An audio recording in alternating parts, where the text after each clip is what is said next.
Welcome to my daily price diary. This is full transparency on what I spend on a daily basis living in Ho Chi Minh City. Monday was actually one of those rare no spend days. So with that, I wanted to cover what our monthly subscription costs are.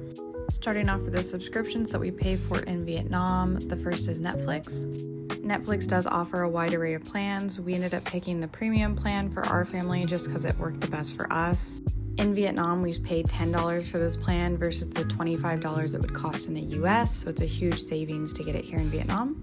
Next, moving on to Spotify Premium, my husband uses this plan a lot. In Vietnam, we spend about $2.25 for this plan, whereas in the US, it's about $12. So overall, again, it's a huge savings to get it here in Vietnam. Next, moving on to Crunchyroll, I opted for the Mega Fan plan because it allows downloadable content. In Vietnam, we pay about $2.25 for this plan. In the US, it's about $12. So again, another huge savings getting it here in Vietnam.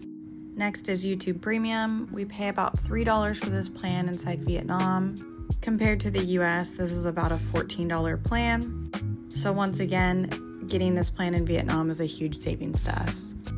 Next, moving on to Exit Lag, which is a software that my husband uses in order to game online.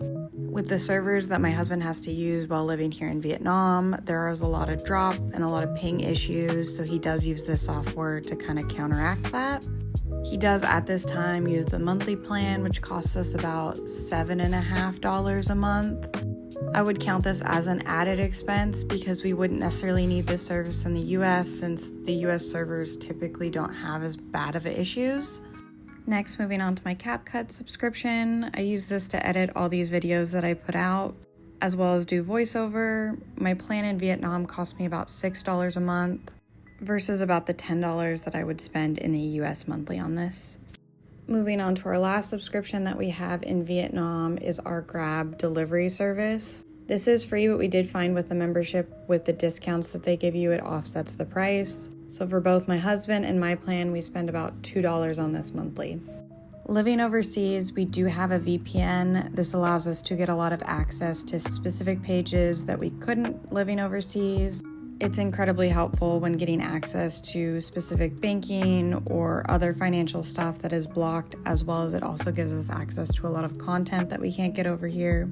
We do pay for the annual plan, which comes out to a total of $5.75 a month. I would consider this kind of a requirement if you do end up living overseas as a foreigner.